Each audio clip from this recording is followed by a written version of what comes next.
I still have the guest ledger. That's what people don't understand when I try to explain this. They think I'm talking about something I saw on a screen, something that could have been a glitch or a trick of bad resolution. But I have the ledger, I have the names, I have the check-in times written in my own handwriting, and next to some of those names, in handwriting that is not mine, there are room numbers that the Calmwater Motor Lodge has never had. I need to say that again so it's clear. I wrote the names, someone else, something else wrote the room numbers, and those room numbers correspond to doors I watched people walk through on camera, doors that were not there when I walked the same hallway 10 minutes later. I don't work at the Calmwater anymore. I haven't since March, but the ledger is in my kitchen, in a drawer next to the phone book, and a handful of takeout menus, and every few days a new name appears in it. Check-in time, room number, and a small symbol drawn in the margin, a silver triangle, perfectly even, like it was stamped rather than drawn. I've never seen anyone enter my apartment. I've checked my own door camera. The pages just change on their own, the way a clock changes when you aren't looking at it. I'm recording this because I think the ledger is almost full. There are 11 blank pages left, and I don't know what happens when they're gone. I don't know if it matters, but I want someone to have this story before that last page fills up. Because the only pattern I've been able to identify in the names is this. Every single person in that book checked into a room that doesn't exist, and not one of them ever checked out. My name is Eli Marsh. I'm 34. For most of my 20s, I worked in hotel maintenance across the mid-South Arkansas, Tennessee, the western edge of Mississippi, doing the kind of work that keeps a building standing without anyone noticing, replacing compressors, snaking drains, patching drywall, rewiring outlets that hadn't been up to code since the Carter administration. I was good at it. I had a knack for diagnosing problems I couldn't see, which sounds like a useful skill, until you realize it mostly means you spend your life inside walls and ceiling cavities, listening to the sounds buildings make when they're failing. In 2024, I got laid off from a Comfort Inn outside Jonesboro after the property sold to a management group that brought in their own crew. I'd been there 4 years, no severance, no reference letter, just a last check and a handshake from a new regional manager who didn't know my name. I burned through my savings faster than I expected. My truck needed a transmission rebuild. My younger sister had just started community college, and I'd promised to help her with books and fees. By January of this year, I was applying to anything within 60 miles that would take me. The Calmwater Motor Lodge job came through a posting on a regional hospitality board, not a major job site, one of those half-functional websites that lists openings for independent properties, too small for corporate platforms. The listing was sparse. Overnight front desk attendant, Calmwater Motor Lodge, Hardin County, TN, 11 p.m. to 7 a.m., 4 nights per week, $14.50 per hour. Monitoring duties, guest check-in, light cleaning, experience with CCTV systems preferred. That last line caught my eye because of my maintenance background. I'd installed and repaired camera systems in 3 different hotels. I understood the hardware. I called the number on the listing and spoke to a woman named Bev Lenton, who told me she was the owner's wife and handled staffing. She asked me almost nothing about my experience. She asked if I had reliable transportation, if I had any problem being alone overnight, and if I was comfortable with a property that was, in her words, quiet in the off-season and quieter the rest of the time. I told her I was. She told me to come by the following Tuesday at 10 p.m. for a walkthrough and first shift. The Calmwater sat about 9 miles south of Savannah, Tennessee, on a state road that connected to nothing in particular. It had been built in the early 1970s as a hunting lodge motel, the kind of place where guys from Memphis or Nashville would book a room for deer season and spend 3 days drinking beer and waking up before dawn. It was a single-story L-shaped building with 22 rooms along 2 corridors, a small front office with a check-in counter, and a utility room behind the office that housed a CCTV monitor station. When I pulled into the lot that night, the building it was, a 60-year-old roadside motel that had never been renovated, only maintained just enough to keep functioning. The exterior was painted cinder block, pale yellow under the parking lot lights, with brown metal doors and small windows with heavy curtains. The sign out front was backlit plastic, The C in calm water slightly dimmer than the other letters. There were 2 cars in the lot. The whole property was bordered on 3 sides by woods, mostly oak and hickory, bare in the winter, and on the 4th by the state road. Bev Lenton met me at the office. She was in her late 50s, thin, with reading glasses on a chain and a no-nonsense efficiency that reminded me of every charge nurse I'd ever met. She handed me a key ring with 6 keys, showed me the check-in counter, the rate card, the credit card terminal, and the cash drawer, and then led me to the utility room. The CCTV system was older than I expected, but functional. 4 cameras, 1 covering the parking lot, 1 covering each of the 2 hallway corridors, and 1 aimed at the office entrance from outside. The feeds ran to a 4-way split screen on a 13-inch monitor mounted on a metal shelf above the electrical panel. There was a DVR unit beneath it. Not digital, an actual magnetic tape system, the kind that records on a loop and overwrites itself every 72 hours. I hadn't seen one of those in a decade. It works fine, Bev said, noticing me looking at it. Don't try to upgrade it, don't unplug it, and don't rewind it during your shift. It records. That's all it needs to do. She showed me the rest of the utility room. There was a small desk against the far wall with a gooseneck lamp, a telephone, a cup of pens, and a black hardcover notebook about the size of a composition book. On the front cover, embossed in what looked like silver leaf, was a small triangle. No words, no title, just the triangle. That's the operations log, Bev said. Every guest who checks in, you write their name, the time, and their room number in that book. Every guest who checks out, you note the time. If anything unusual happens during your shift, you write it down. Don't use loose paper. Don't use the computer, use the book. I picked it up. It was heavier than it looked, and the pages inside were thick, almost like cardstock, with faint grid lines. The first 30 or so pages were filled with entries in various handwriting, different front desk workers, I assumed. Names, times, room numbers. Some entries had small notes in the margins. Most were mundane. Room 8, heater cycling, called maintenance. Room 14, guest requested extra towels, none available. But some of the margin notes were stranger. One, near the bottom of page 19, in very small handwriting, read, Room 29, guest entered 2:14 a.m. No room 29. Another on page 23, hallway B, camera door between 16 and 18, not there in morning. I almost asked Bev about these, but she had already moved on, opening a drawer beneath the desk and pulling out a laminated card, about the size of a recipe card, with typed instructions. These are the overnight protocols, she said. Read them before your shift starts. Follow them exactly. Some of them will seem odd, but they exist for a reason, and I'm not going to explain every one of them. The previous attendant left without notice, and the one before that lasted about 3 weeks. I need someone who can follow a printed card without needing a reason for every line. She set the card on the desk next to the notebook and looked at me with an expression that wasn't quite stern and wasn't quite sympathetic. It was the look of someone who had explained something many times and had stopped expecting the explanation to matter. You'll be fine if you follow the card, she said. The ones who had trouble were the ones who decided the card was optional. Then she left. I heard her car start in the parking lot, and then it was just me, the hum of the boiler, and the pale glow of the CCTV monitor, showing 4 views of a mostly empty motel. I sat down at the desk, adjusted the lamp, and read the overnight protocol card. It said 1. All guest check-ins after 11 p.m. must be logged in the operations ledger before the guest is given a key. Do not hand over a key before the entry is written. 2. If a guest requests a specific room number that is not on the property map, rooms 1 to 22, do not correct them. Assign them the room they requested. Write the number they give you. 3.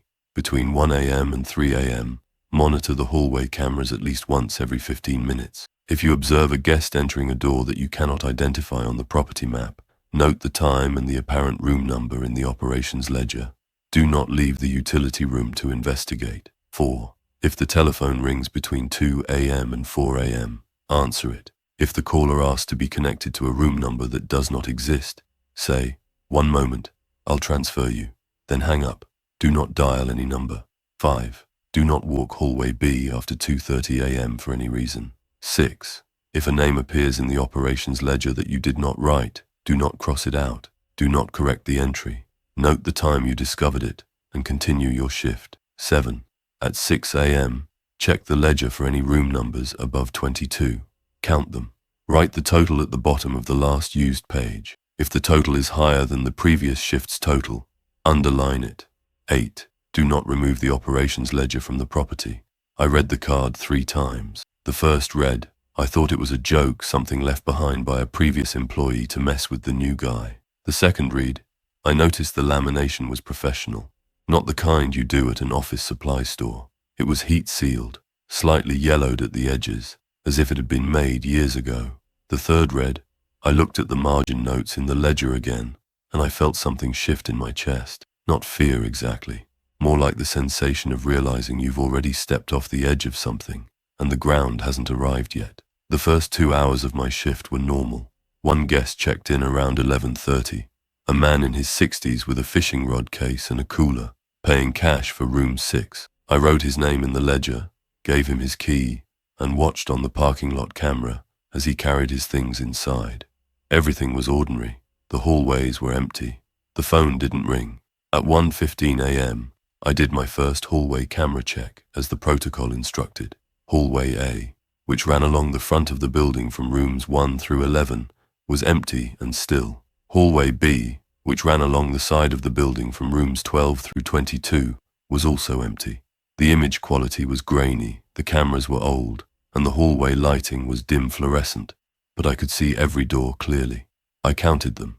12 doors on hallway A, 11 on hallway B, 22 total, plus a fire exit at the end of each corridor, exactly as the property map showed. At 1:45 a.m., I checked again. Hallway A, empty. Hallway B. I leaned closer to the monitor. Between room 16 and room 18, there was a door, a brown metal door, identical to every other door on the corridor, with a small brass number plate. The camera resolution wasn't sharp enough for me to read the number, but I could count the doors now. There were 12 in hallway B. There should have been 11. I sat there for a long time, staring at the monitor. The door wasn't ajar. It wasn't shimmering or flickering, or doing anything that would suggest a visual glitch. It was just there, solid and ordinary. A door that hadn't existed 30 minutes earlier, set into a wall where I knew from years of understanding how buildings are built, there wasn't enough space between rooms 16 and 18 for another room to fit. At 2:07 a.m., a car pulled into the lot. I watched it on the parking lot camera. A dark sedan, out-of-state plates I couldn't read in the light. A woman got out, walked to the office entrance, and came inside. I heard the front door chime before I saw her on the office camera. I went to the counter. She was maybe 40, neatly dressed, calm, with a small rolling suitcase. She asked for a room. I asked if she had a preference. Room 17, she said. There was no room 17 at the Calm Water Motor Lodge. The rooms on hallway B were numbered 12 through 22, even numbers only. I knew this. I'd looked at the property map taped to the inside of the counter. Rooms 12, 14, 16, 18, 20, 22 on one side, 13, 15, 17, 19, 21. No. I looked at the map again. The odd numbers weren't there. The map showed only even-numbered rooms on hallway B and sequential rooms on hallway A, but the protocol card was specific. Rule 2. If a guest requests a room number not on the property map, do not correct them. Assign them the room they requested. Write the number they give you. I opened the ledger. I wrote her name, she gave it as Dana Weyrick, the time, and room 17. I wrote the 17 carefully, and as I did, I felt something I can only describe as a faint warmth rising from the page, as if the paper itself had a temperature. I gave her a key from the key rack. There was no key labeled 17, but when I reached for the rack, my hand went to a key I hadn't noticed before, hanging on a hook between 16 and 18. It had a plastic tag with 17 written on it in black marker, and the tag was warm. She took it, thanked me, and walked down hallway B. I went back to the utility room and watched on the camera. She rolled her suitcase down the corridor, stopped at the door that hadn't been there an hour ago, inserted the key, opened the door, and walked in. The door closed behind her. I looked at the ledger. Below the entry I'd written for Dana Weyrick, in handwriting that was not mine, tighter, more angular, Slightly slanted to the left, someone had added a single line. Room 17. Occupied. Do not verify. I stared at that line for a long time. The ink was black, the same as the pen I'd been using, but the pressure was different, heavier on the downstrokes, lighter on the connectors, as if whoever wrote it held the pen at a steeper angle than I do. I put my fingertip on the words. The ink was dry.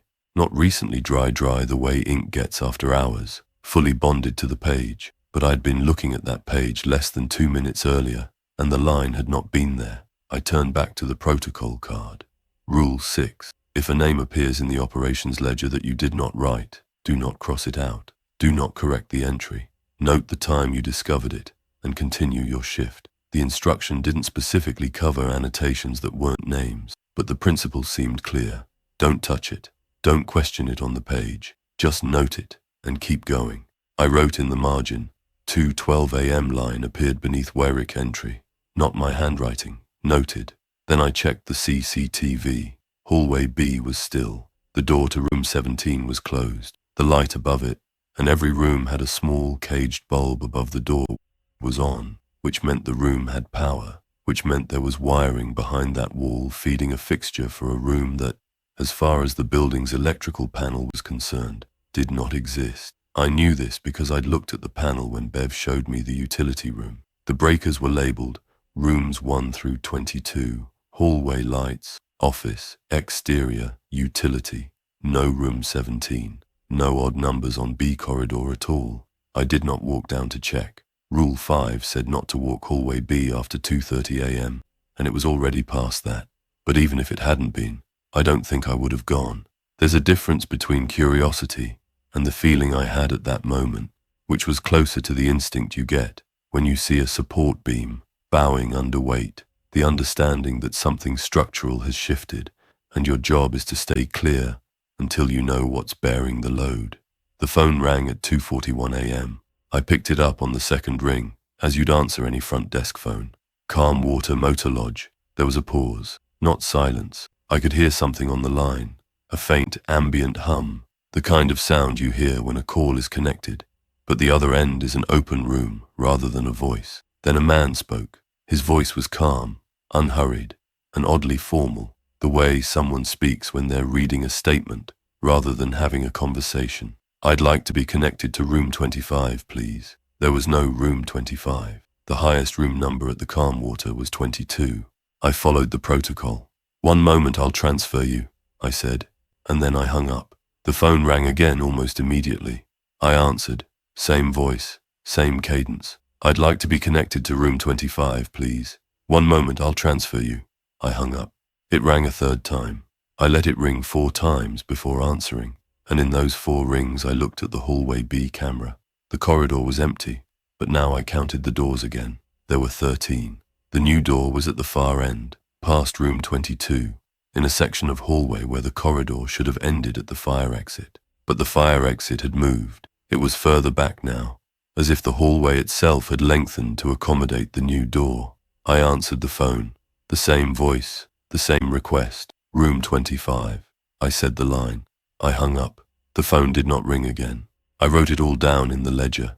The 3 calls, the times, the request for room 25. And when I finished writing, I saw that someone had already made an entry below mine.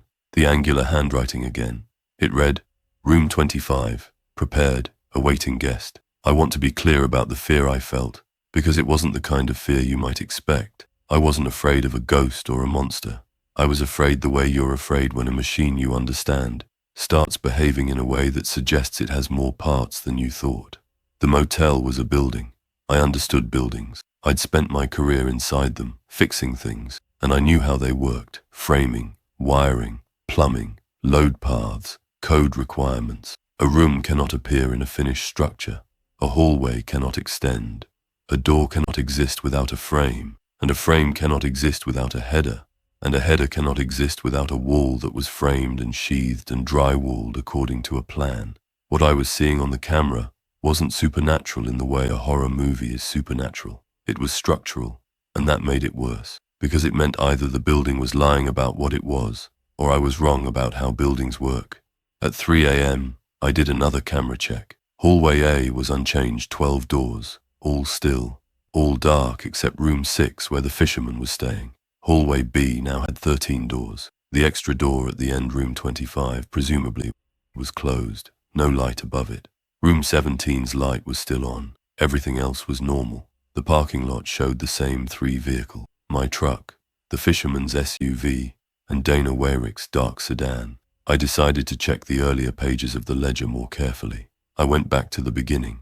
The first entry was dated almost 4 years ago, in a tidy cursive I didn't recognize. The name was Gerald Pruitt, room 4, checked in at 11:45 p.m., checked out at 7:20 a.m. normal. The next several pages were all normal names, room numbers between 1 and 22, check-in and check-out times, the mundane rhythm of a motel that served hunters and truck drivers, and the occasional family passing through on the way to somewhere else. The first anomaly appeared on page 11, an entry in a hand I'd seen elsewhere in the book. Probably the attendant at the time read Marcus Healy, 1:50 a.m., room 24. Below it, in the angular handwriting, room 24, occupied, do not verify. There was no checkout time for Marcus Healy. I scanned forward. His name never appeared again. On page 14, another one. Lorraine Sutt, 2:30 a.m., room 31. Below it, room 31, occupied, do not verify, no checkout. I started counting. Across 30-some pages of entries spanning 4 years, and what appeared to be at least 5 or 6 different front desk attendants, there were 19 guests who had checked into rooms above 22. Not one of them had a checkout time recorded, and below every single one of those entries, the angular handwriting had added the same note, the room number, the word occupied, and the instruction do not verify. But that wasn't the thing that made me set the ledger down and press my palms flat on the desk to keep my hands from shaking. The thing that did that was on page 28, a different attendant's handwriting rounder, with a habit of not closing the tops of their A's, had written a name, a time, and a room number. Self, 3:15 a.m., room 34. Below it, in the angular hand, room 34, occupied, do not verify. And in the margin, in the round handwriting again, a final note. I didn't write this. I didn't check in. It used my hand. That was the last entry in that attendant's handwriting. The next page picked up with someone new. The phone rang at 3:33 a.m. I answered it, expecting the same voice, the same request. It was different. A woman this time. She spoke quickly, not panicked but pressured, as if she had a limited amount of time and knew it. Don't look at the total yet, she said. Don't count the rooms before 6 a.m. It changes the count if you look before it's ready. Do you understand? Who is this? I asked. I worked there before you. I'm in the book. Page 22. Listen to me. The building isn't making rooms. It's making doors. The rooms behind them aren't rooms. They're entries, like in a file. Each one is a record. When someone walks through one of those doors, the building is writing them down. The ledger is the index. You are the clerk. As long as you're the clerk, you're not a record. Do you understand what I'm telling you? Don't stop being the clerk. Don't let it write your name without a room next to it. As long as you're the one writing, you're on this side of the counter. The moment it writes your name with a room number, you're filed. Check page 22. You'll see what I mean. The line went dead. I listened to the dial tone for a few seconds, then hung up. I turned to page 22.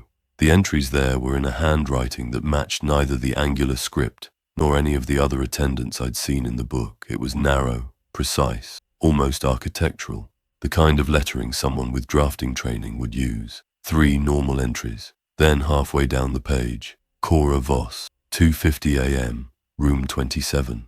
But unlike the other anomalous entries, this one didn't have the angular annotation beneath it.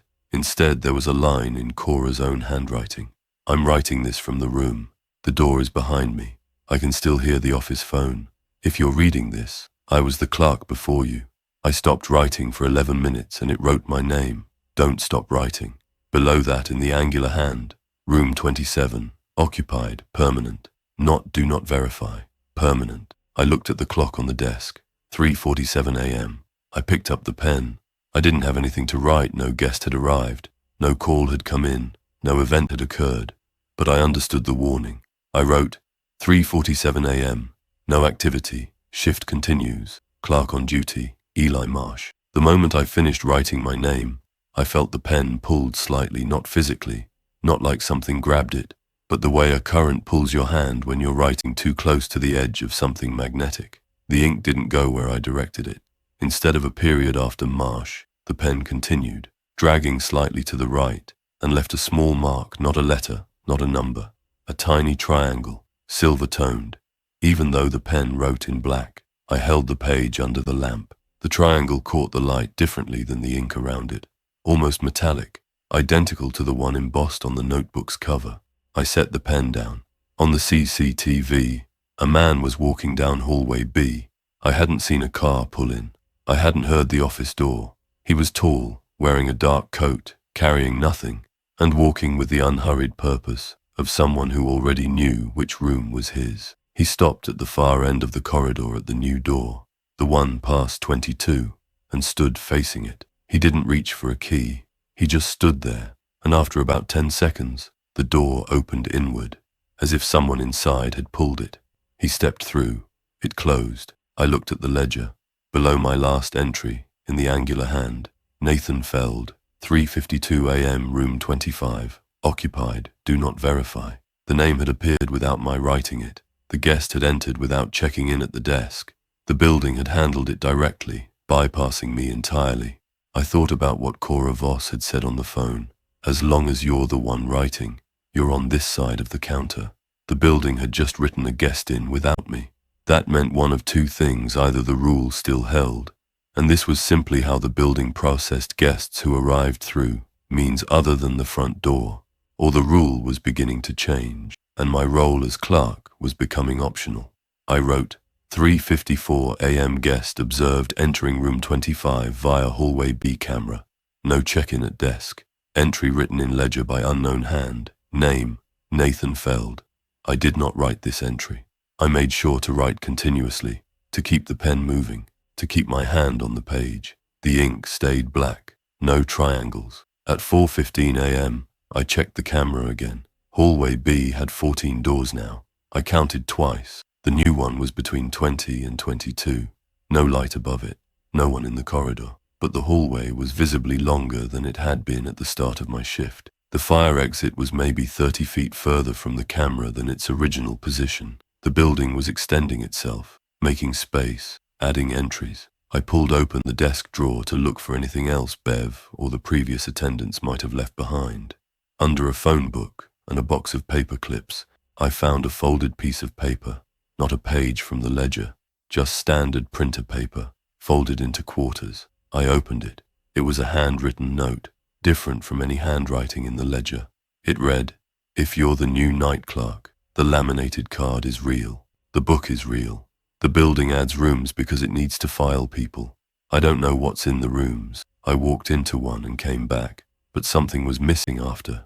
Not a thing, a piece of time. There are about 6 hours I can't account for, and my sister says I called her during them, but I don't remember the call, and she says I didn't sound like myself. The building took something out of me and put it in the file. Don't go in the rooms. Don't let it write your name with a number. And don't take the book home. That's the one rule that isn't on the card, and it should be. Don't take the book home." The note was unsigned. I folded it and put it back in the drawer. At 5 a.m., the protocol didn't require hallway checks anymore. The 1 to 3 window had passed. But I looked at the cameras anyway. Hallway B now had 15 doors.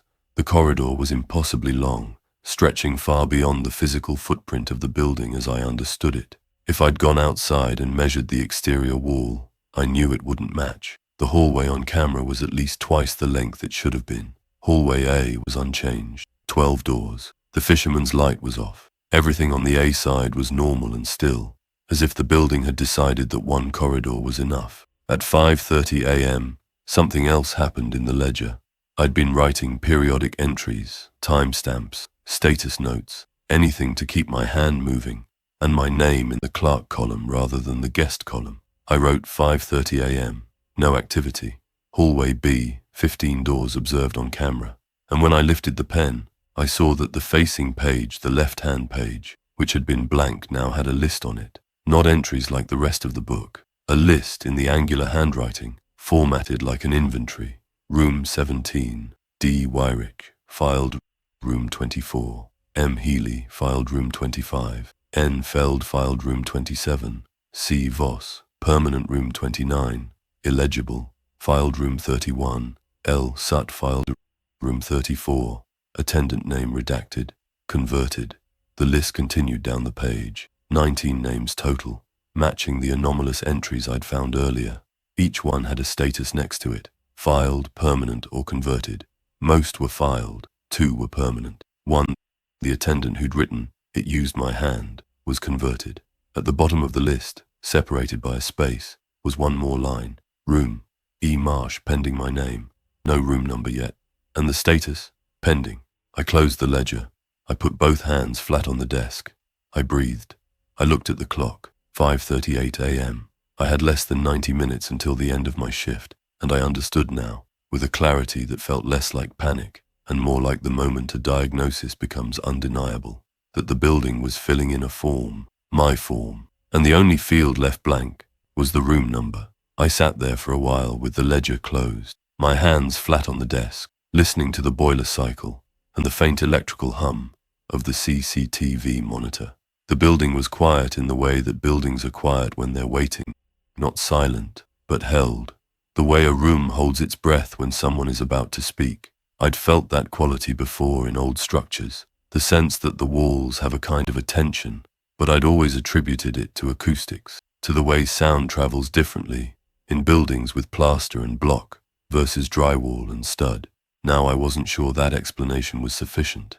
At 5:44 a.m., I opened the ledger again. I had to. The protocol card said to count room numbers above 22 at 6 a.m., and I needed to be writing before then, needed to keep my hand in the book, keep my role as clerk active, keep the pen moving so the angular handwriting wouldn't find an opening. I turned to a fresh page and started a new shift entry. I wrote the time, the date, and a summary of the night's events in plain, factual language. Guest check-ins, phone calls received, camera observations, door counts by hour. I wrote it like a maintenance report, because that's what I knew how to do, and because the act of writing something structured and technical kept me grounded in the part of my mind that understood buildings as systems rather than the part that was beginning to understand this building as something else. At 5:51 a.m., the phone rang. I picked it up.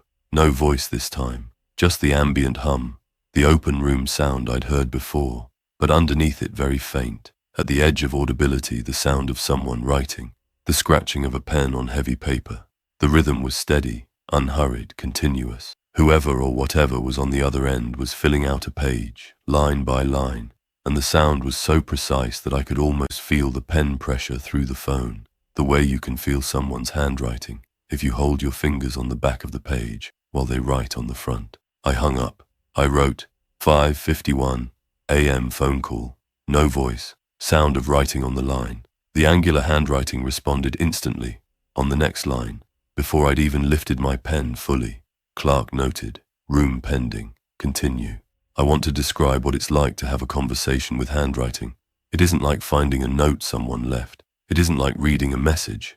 It's immediate.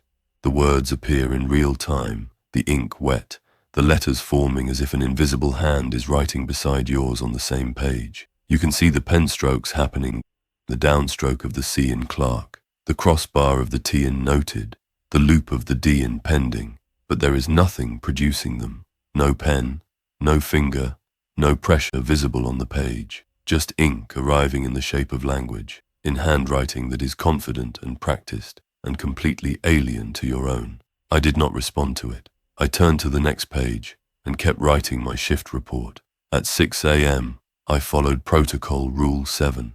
I counted every room number above 22 that appeared in the ledger, including the entries from previous attendants and the new ones from my shift. The total was 23. I turned to the previous shift's last page. The most recent attendant before me had written a total of 19. The count had gone up by 4 in a single night. I wrote 23 at the bottom of my current page and underlined it, as the protocol instructed. The moment I finished the underline, the left-hand page updated. The inventory list I'd seen earlier, the one with names, room numbers, and statuses, now had 4 new entries at the bottom, including Nathan Feld, and 2 names I hadn't encountered during my shift. People who had apparently entered rooms I hadn't even noticed, during moments when I wasn't watching the monitor. The building had checked them in without involving me at all, and my entry had changed. It now read, Room, E. Marsh, active, not pending anymore. Active. I looked at the protocol card again. There was nothing on it about what to do at the end of the shift. No checkout procedure, no closing routine, no instructions for the morning. The card covered 11 p.m. to 6 a.m. and then simply stopped, as if the shift existed in isolation, disconnected from the daytime operation of the motel. I didn't know if there was a day clerk. I didn't know if Bev came in the mornings. The card didn't say. At 6:15 a.m., headlights swept across the parking lot camera. A pickup truck pulled in and parked near the office. A man got out, mid-40s, work boots, insulated jacket. He came through the office door, nodded at me like he'd been expecting to find someone behind the counter, and said, "I'm Harlan. I take over at 7. Bev said you're the new night guy." "Eli," I said. "How was it?" I didn't know how to answer that. I said, "Quiet, mostly." He looked at me for a moment, and I could see in his expression the same thing I'd seen in Bev's, that practiced patience, the look of someone who knows more than they're going to tell you and has made peace with the withholding. "You checked the count?" he asked. 23, I said. He nodded slowly, as if the number meant something specific to him. "That's up. It's been 19 for a while." He went around the counter, poured himself a cup of coffee from a machine I hadn't noticed in the corner, and sat down on a stool near the key rack. "You see the rooms? On camera. But you didn't go in?" "No." "Good." He sipped his coffee. "The last night guy went in one. Room 30-something. Said he wanted to see what was inside. He came back, but he was different after. Couldn't remember his middle name. Couldn't remember the name of the town he grew up in. Little pieces. Gone. Like somebody had erased specific lines from a document but left the rest intact. He quit a week later. Bev found his name in the book with a number next to it. He'd been filed while he was inside and didn't know it. Filed, I repeated. That's what the book calls it. Filed. Like a record in a cabinet. The building keeps records. That's what it does. It isn't haunted and it isn't cursed. It's an archive. It files people. The rooms are the folders. The book is the index. You're the clerk. Long as you stay the clerk, you don't get filed. He paused. Probably.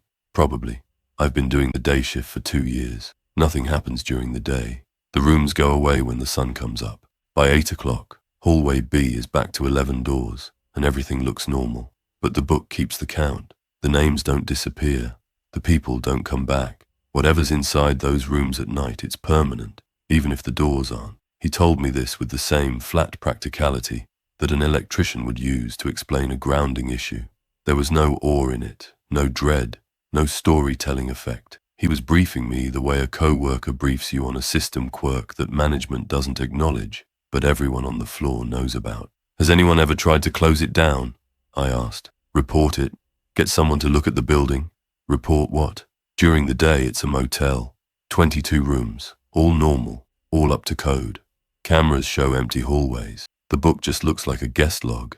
You'd have to bring someone here at 2 in the morning and show them a door appearing out of nowhere on a monitor that records over itself every 3 days. Who's going to believe that? Who's going to care? This county has 1,200 people and half of them don't know this place exists." He finished his coffee and set the mug on the counter. "Go home. Sleep. Come back tonight if you're coming back. Bev won't hold it against you if you don't."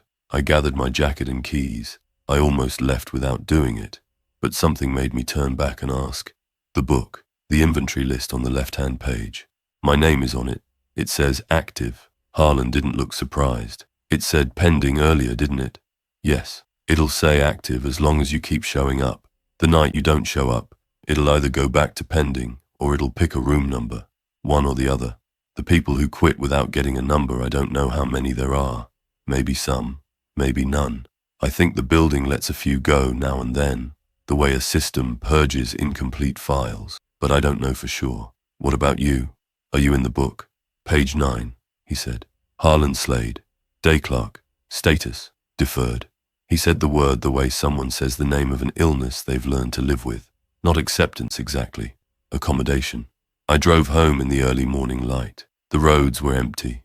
The fields on either side of the highway glazed with frost. and the whole landscape looked so ordinary and indifferent that I almost convinced myself I'd misunderstood what I'd seen. Buildings don't grow rooms. Ledgers don't write themselves. Hallways don't extend. I was overtired. I'd been staring at a low-resolution monitor for 8 hours, and the power of suggestion, the protocol card, the margin notes, the conversation with a stranger who might have been Cora Voss, or might have been anyone, had done what power of suggestion does. But when I got home and sat down at my kitchen table, I found that I'd brought the pen with me. It was in my jacket pocket, the same black pen from the desk, the one I'd been writing with all night. I didn't remember taking it. I set it on the table and went to bed. I went back that night, and the next night, and the next, 4 nights a week, 11 to 7, for the next 9 weeks. Each shift, the pattern repeated with variations. The doors would begin appearing on hallway B sometime after 1 a.m. Guests would arrive sometimes through the office, requesting impossible room numbers with calm certainty, and sometimes bypassing me entirely, appearing on the camera already inside the corridor, already walking toward doors that had materialized minutes or seconds before. I wrote every name I could in the ledger. The angular handwriting filled in the rest. The count at the bottom of each shift's final page climbed. 23, 25, 26, 29, 31, each number underlined. I learned the book's rhythms. The angular handwriting was most active between 2 a.m. and 4 a.m. It never responded to direct questions. I tried writing, "What are you?" once, and the page remained blank for the rest of the shift, as if I'd offended it or triggered a protocol I didn't understand. It annotated, it inventoried, it updated statuses, but it did not converse. And when it added instructions, they were always brief. Do not verify. Continue. Clark noted. Once, after a shift where 3 guests arrived in a single hour, it wrote, "Capacity expanding. Index Clark required through transition." I didn't know what transition meant. I didn't ask. I wrote my entries and kept the pen moving. The rules on the laminated card didn't change. It was sealed in plastic, after all. But the rules in practice shifted. On my 3rd week, the phone calls between 2 a.m. and 4 a.m. began, including room numbers that were already occupied. Guests asking to be connected to rooms where other guests had already been filed. I followed the protocol. "One moment, I'll transfer you," and hung up. But the calls started lasting longer before the voice spoke, as if the line was being held open deliberately, giving me more time to hear what was on the other end. The writing sound was always there, but sometimes I heard other things beneath it. Footsteps on a hard floor, a drawer opening and closing. Once, very faintly, my own voice, saying a name I didn't recognize, as if it were being played back from a recording I didn't remember making. On my 5th week, I found a second laminated card in the desk drawer. It hadn't been there before. I'd checked that drawer dozens of times. This card was identical in format to the first. Same lamination, same typeface, same yellowed edges, but the rules were different. 1. After the total exceeds 35, hallway checks are no longer required. The index is self-monitoring. 2. If a guest attempts to check in and gives your name as theirs, do not correct them. Assign them any available room above 22. 3. If you observe yourself on the hallway camera, do not leave the utility room. Note the time and continue. 4. The operations ledger may request a signature. Do not sign it. 5. Do not count the rooms after the total exceeds 40. Rule 3 stopped me cold. The phrasing, "if you observe yourself on the hallway camera," implied that this was an expected event, something previous clerks had experienced, something the system anticipated. The card didn't say, "if you think you see yourself," or "if someone resembling you appears." It said "yourself," with the certainty of an instruction manual describing a known function. I put the second card next to the first and compared them. The first card's rules covered a building with occasional anomalous rooms and a book that needed tending. The second card's rules described a system that had grown beyond the clerk's ability to manage it and was beginning to incorporate the clerk into its operations. The progression was clear.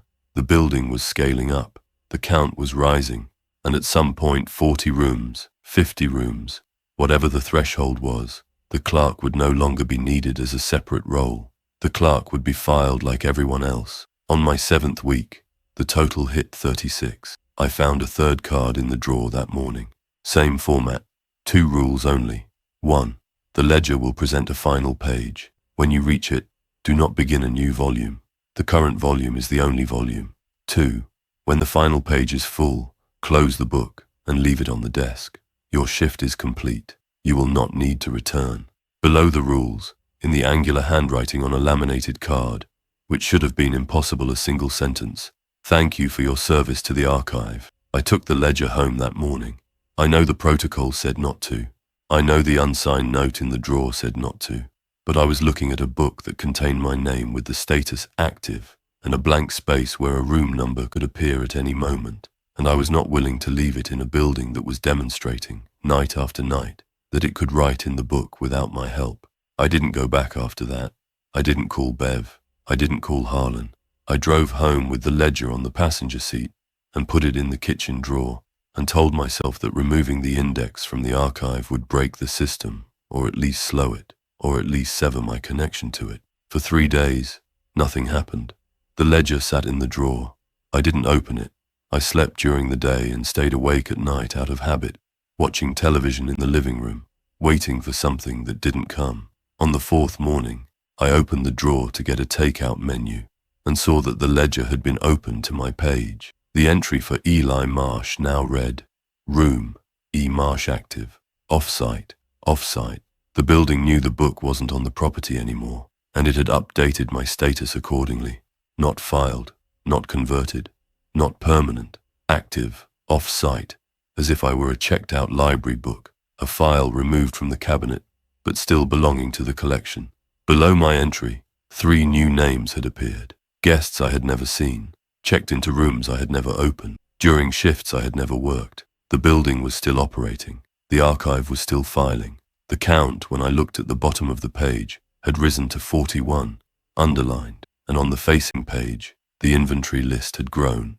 41 names now, each with a room number and a status. At the very bottom, in handwriting I hadn't seen before, not the angular hand, not any previous attendant's hand, but something new, something that looked almost mechanical, like the output of a typewriter with a slight tremor. Replacement clerk assigned, index volume on loan, return not required but recommended, final page approaching. I counted the remaining blank pages in the ledger. 11. That was 2 months ago. I've checked the ledger every few days since then, and every time I open it there are new entries, new names, new room numbers, new statuses. The count is at 53 now. The angular handwriting appears less frequently. The mechanical handwriting has taken over, and its annotations are shorter, more clinical. Filed, processed, archived. No more do not verify. No more continue. The system doesn't need a clerk anymore. It's self-indexing. My entry still says active, off-site. The room number is still blank. But last Tuesday when I opened the ledger, I noticed something I hadn't seen before. In the margin next to my name, someone had drawn a small silver triangle, the same symbol on the cover, the same one my pen had made involuntarily during that first shift. And below the triangle, in handwriting so small I needed a magnifying glass to read it, a single number, 54. I don't know if that's my room number. I don't know if writing it in the margin, rather than in the blank space, means something different than writing it on the line. I don't know if the distinction matters to a system that has demonstrated, consistently and patiently, that it can write whatever it wants, wherever it wants. I have 11 blank pages left. The entries appear at a rate of about 2 or 3 per week. At that pace, the book will be full sometime in August. The second card said that when the final page is full, my shift is complete and I won't need to return.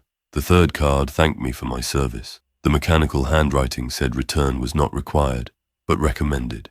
I don't know what happens when an archive finishes its index. I don't know if it closes, or if it starts a new volume, or if every entry in the book, every filed, every permanent, every converted, every active, resolves into something final. I don't know what's behind the doors. I never looked. I never went in. Cora Voss told me not to, and the unsigned note told me not to, and every instinct I have as someone who has spent his life understanding structures tells me that a room that isn't supposed to exist is not a room you enter. But I'll tell you what I do know. I know that somewhere in rural Hardin County, Tennessee, there is a motel that looks completely ordinary during the day.